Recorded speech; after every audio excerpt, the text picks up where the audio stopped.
Alors, je voudrais vous parler au niveau de l'astrologie, si on veut, mais enfin, quand je dis astrologie, ça se situe aussi dans la théologie, hein, vous avez compris. Je voudrais vous parler de la période de solstitialité, qui revient en alternance avec la période d'équinoxialité de 7 ans en 7 ans.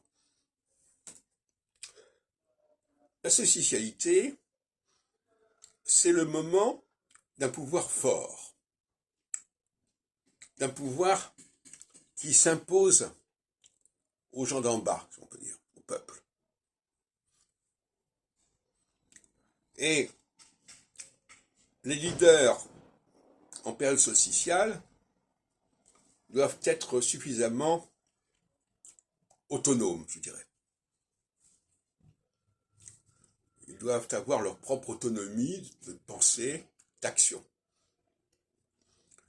Mettre en période solstitiale un leader qui ne serait pas autonome, ce serait catastrophique parce qu'il n'aurait pas véritablement l'autorité nécessaire pour tenir bon. Tenir bon face aux demandes d'en bas, aux demandes du peuple. C'est en phase équinoxiale que le peuple peut faire entendre sa voix.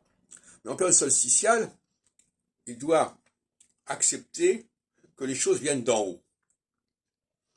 Et le passage de la phase équinoxiale à solstitiale, c'est le passage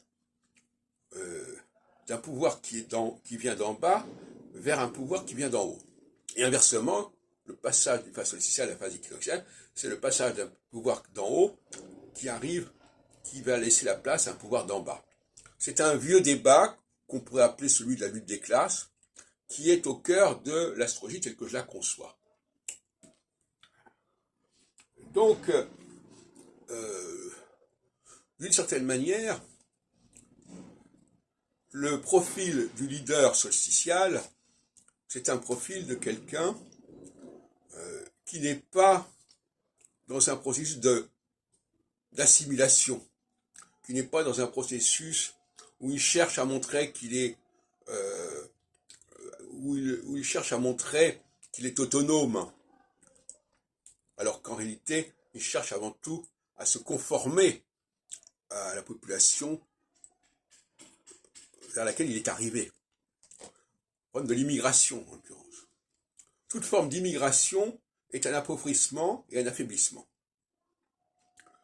Donc quelqu'un qui est marqué dans sa famille, dans sa culture par l'immigration, par l'assimilation, ne peut pas être un bon leader solstitial. C'est ce que je pense.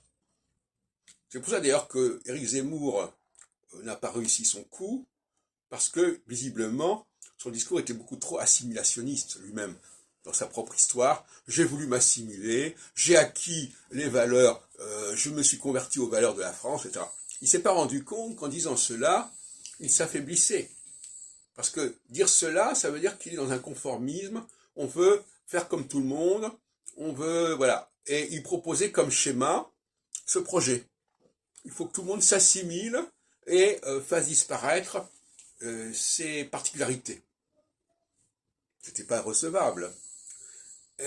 Voilà, donc le leader... Alors, en période solstitiale, ça n'est pas recevable. En période équinoxiale, ça serait plus recevable. Ce serait davantage recevable. Donc, oui, il y a des discours qui peuvent passer, c'est intéressant au niveau de la sociologie politique, il y a des discours qui ne peuvent pas passer en phase solstitiale, mais qui peuvent passer en phase équinoxiale, et vice-versa.